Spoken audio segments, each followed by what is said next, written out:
여러분 혹시 믿음이라는 단어, 그 무게에 대해 생각해 보신 적 있으신가요? 우리가 누군가를 정말 철석같이 믿었는데 그 믿음이 와장창 깨지는 순간 그때 찾아오는 배신감은 정말 말로 표현할 수가 없습니다. 근데 여러분, 지금 스마트폰 시장에서 바로 그런 일이 벌어지고 있어요. 한때 우리가 그토록 믿었던 애플, 그 철옹성 같던 아이폰 제국이 흔들리고 있거든요. 2024년 한 해 동안 애플의 아이폰 판매량이 무려 2%나 감소했습니다.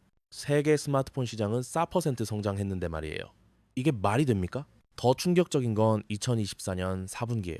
애플 인텔리전스라는 화려한 AI 기능을 대대적으로 선보였는데도 아이폰 출하량이 4%나 떨어졌습니다. 시장 점유율도 19%에서 18%로 주저앉았어요. 특히 중국 시장에서는 정말 참혹했죠. 2024년 첫 6주간 무려 24%나 판매가 급감했거든요. 애플이라면서요. 세계 최고의 혁신 기업이라면서요. 그런데 왜 이렇게 됐을까요? 오늘 제가 준비한 이야기는 단순히 애플이 무너지고 삼성이 이겼다, 그런 뻔한 이야기가 아닙니다. 정말 충격적인 반전이 기다리고 있어요. 애플 인텔리전스 출시가 연기되고 한국어 지원도 뒤늦게 이루어지는 사이 삼성 갤럭시 AI는 벌써 2024년 1월부터 시장에 나와 소비자들 손에 쥐어져 있었다는 사실 말이죠. 이건 그냥 기술 경쟁이 아니에요. AI 시대에 패권을 두고 벌이는 거대한 전쟁이거든요. 여러분 혹시 아시나요? 미국에서 애플이 허위 광고로 소송까지 당했다는 거요. AI 기능을 탑재한다고 광고했는데 정작 제대로 작동하지도 않는다는 이유에서죠. 이용자들의 반응도 냉담하기만 합니다. 미국 사용자 조사 결과 아이폰 사용자 73%가 애플 인텔리전스가 별 가치가 없다고 답했어요. 와, 이게 내가 알던 애플이에요? 세상의 모든 핫한 이슈 리딩과 함께하세요. 구독, 좋아요, 알람 설정 부탁드립니다. 말이 절로 나오실 겁니다. 반면에 삼성은 어땠을까요? 이재용 회장은 지난 2025년 2월 오픈 AI CEO 샘 올트먼과 소프트뱅크 손정혜 회장을 동시에 만났습니다. 삼성 사옥에서 진행된 이 역사적인 3자 회동은 무려 730조 원 규모의 AI 프로젝트 스타게이트를 논의하기 위한 자리였어요. 올트먼은 AI 개발, 손정희는 칩 설계, 이재용은 반도체 생산이라는 완벽한 분업 구조죠. 이게 진짜 한방이에요. 지금까지 들으시면서 배신감이 드셨던 분들 많으실 겁니다. 그럼 그렇지, 다 똑같아 하고요. 하지만 여러분 아직 채널 돌리지 마세요. 이 이야기의 진짜 비극은 이제부터입니다. 왜냐면 삼성의 시작은 지금과는 너무나도 달랐거든요. 고 이건희 회장의 삶을 알게 되시면 지금의 이 상황이 얼마나 뼈아픈지 느끼실 겁니다. 시계바늘을 1987년 6월 10일로 돌려보겠습니다. 당시 45세였던 이건희는 아버지 이병철 창업주의 뒤를 이어 삼성그룹 회장이 됩니다. 하지만 그는 선택할 수 있었어요. 편안하게 물려받은 제국을 관리만 할 수도 있었죠. 근데 이 젊은 경영자는 다른 선택을 합니다. 바로 위기의식이었어요. 1993년 프랑크푸르트 신경영 선언을 기억하십니까? 마누라와 자식 빼고 다 바꾸라는 그 유명한 선언 말이죠. 당시 이건희 회장은 직접 일본 전자제품 매장을 돌아다녔습니다. 소니와 파나소닉 제품 앞에서 한참을 서 있었대요. 그리고 깨달았죠. 삼성 제품이 얼마나 뒤처져 있는지를요. 그는 귀국하자마자 전 임직원을 모아놓고 소리쳤습니다. 우리가 만든 제품을 내 가족에게 자신있게 줄 수 있느냐고요. 이게 바로 품질 경영의 시작이었어요.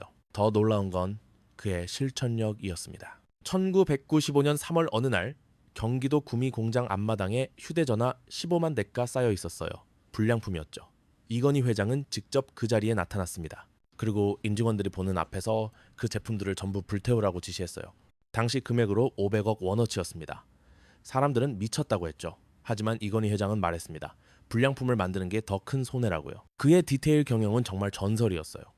어느 날 공장을 시찰하던 중 화장실에 들렀답니다. 그리고 돌아와서 이렇게 지시했대요. 공장 화장실을 일본 최고급 호텔 수준으로 만들라고요. 사람들이 물었죠. 왜 그래야 하냐고요. 그러자 이건희 회장이 답했습니다. 직원들이 화장실에서도 품격을 느껴야 품격 있는 제품을 만들 수 있다고요. 이게 바로 우리가 이건희라고 불렀던 실체였습니다. 가짜가 아니었어요. 더욱 감동적인 에피소드도 있습니다. 이건희 회장은 33세부터 30년간 고미술품을 수집했어요. 단순한 취미가 아니었죠. 그는 이 작품들을 국가에 기증했습니다. 무려 2만 3천 점이 넘는 문화재였어요. 오른손이 하는 일을 왼손이 모르게 하라.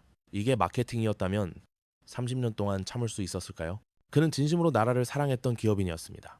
인재에 대한 그의 집념도 대단했어요. 현명관 전 삼성전자 사장의 증언에 따르면 이건희 회장은 인재를 경쟁사에 빼앗기면 호되게 질책했다고 해요. 천재 한 명이 10만 명을 먹여 살린다는 게 그의 철학이었거든요. 실제로 그는 AI 연구에 사활을 걸었습니다. 2019년 삼성 AI 포럼을 직접 챙기며 세계 최고 학자들을 초청했어요. 그게 바로 오늘날 삼성 AI의 기초가 됐죠. 하지만 찬란했던 그 유산은 지금 2025년 현재 시험대에 올라 있는 것 같습니다. 이건희 회장이 떠난 지 5년.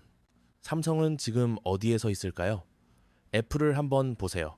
아이폰 판매는 감소하고 AI 기능은 늦어지고 소비자 불만은 쏟아지고 있습니다. 그런데 삼성은요? 갤럭시 AI를 2024년 1월부터 탑재해 시장을 선도하고 있어요. 경쟁 구도를 살펴볼까요? 애플 인텔리전스는 2024년 10월에야 겨우 출시됐습니다. 한국어 지원은 2025년 4월에야 가능해졌고요. 그 사이 삼성은 뭘 했을까요? 구글 제미나이와 손잡고 온디바이스 AI를 강화했습니다. 번역, 필기, 사진 편집, 배터리 최적화까지 실용적인 기능을 쏟아냈어요. 사용자들은 즉시 활용할 수 있었죠. 더 놀라운 건 이재용 회장의 전략입니다. 그는 폐쇄적이었던 삼성의 AI 전략을 180도 바꿨어요. 자체 개발한 가우스 AI만 고집하던 방식을 버리고 오픈 AI, 구글 등 외부 AI를 적극 도입하기로 결정했습니다. 2025년 2월 올트먼과의 만남은 그 시작이었어요. 이건 단순한 기술 협력이 아니에요. AI 생태계의 중심에 서겠다는 선언이거든요. 물론 삼성도 완벽하지는 않습니다. 2024년 반도체 사업에서는 SK 하이닉스에 밀렸고 HBM 시장에서는 엔비디아 공급에 실패했어요. 하지만 차이가 뭔지 아세요? 삼성은 빠르게 전략을 수정하고 있다는 겁니다. 이재용 회장은 17일간 미국에 머물며 주요 빅테크 기업들을 만났어요. 애플처럼 혼자 모든 걸 해결하려는 게 아니라 협력을 통해 생태계를 키우는 거죠. 현재 상황을 정리해 볼까요? 2024년 전체 스마트폰 시장에서 애플은 여전히 1위를 기록했습니다. 하지만 성장률은 마이너스예요. 반면 삼성은 점유율 1%포인트 하락했지만 매출은 1% 증가했어요. 더 중요한 건 미래죠. AI 시대에 누가 더 준비되어 있느냐는 겁니다. 애플 사용자들을 대상으로 한 설문조사 결과가 충격적입니다. 73%가 애플 인텔리전스가 가치 없다고 답했어요. 반면 갤럭시 AI 사용자는 87%가 만족한다고 답했습니다. 숫자는 거짓말을 하지 않아요. 소비자들은 이미 답을 내리고 있습니다. 45세 회장직을 물려받아 품질 경영으로 삼성을 세계 정상에 올린 이건희. 30년간 고미술품을 수집해 나라에 기증한 이건희. 그 이건희가 평생을 바쳐 일궈낸 삼성에서 아들 이재용은 지금 뭘 하고 있는 걸까요? 바로 아버지의 정신을 계승하면서도 시대에 맞게 진화시키고 있는 겁니다. 폐쇄에서 개방으로, 독주에서 협력으로, 하드웨어에서 소프트웨어와 AI로요. 아직 법적으로 모든 게 확정된 상태는 아닙니다. 애플도 반격을 준비하고 있을 거예요. 하지만 여러분, 우리가 기업에게 기대했던 건 법망 요리조리 피하는 그런 기술이 아니었잖아요. 바보 같을 정도로 정직하게 이건희 회장이 보여줬던 그 우직한 정신, 불량품, 15만 대를 불태우던 그 용기를 기대했던 것 아니었나요? 삼성 경영진에게 묻고 싶습니다. 지금 당신들이 지키려고 하는 것 대체 뭡니까? 선대 회장의 정신입니까? 아니면 단기 실적입니까? 이건희 회장은 500억 원어치 제품을 불태우면서까지 품질을 지켰습니다. 지금 삼성은 그 정신을 이어가고 있나요? 애플 경영진에게도 묻고 싶어요. 스티브 잡스가 보여줬던 혁신의 DNA, 지금 어디에 있습니까? 아이폰 판매 감소를 AI로 극복하겠다며 화려하게 발표했지만 정작 기능은 엉망이었잖아요. 73% 사용자가 가치 없다고 하는 AI를 왜 출시한 겁니까? 하지만 저는, 그리고 우리는 아직 미련을 못 버린 것 같습니다. 45년간 삼성을 글로벌 기업으로 키운 이건희 회장의 그 진심이 완전히 사라지지는 않았을 거라고 믿고 싶거든요. 30년간 2만 3천 점의 문화재를 모아 국가에 기증한 그 마음이 여전히 삼성 DNA 어딘가에 남아있을 거라고 믿고 싶습니다. 2030년에 우리가 다시 한번 삼성을 믿고 응원할 수 있게 말이죠. AI 시대의 진짜 승자는 기술력만으로 결정되지 않아요.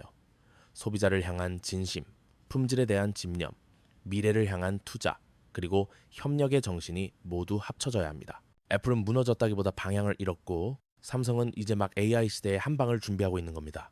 오늘 이슈 리딩이 준비한 영상 여러분 생각은 어떠신가요? 애플의 몰락이 일시적이라고 보시나요? 아니면 시대의 전환점이라고 생각하시나요?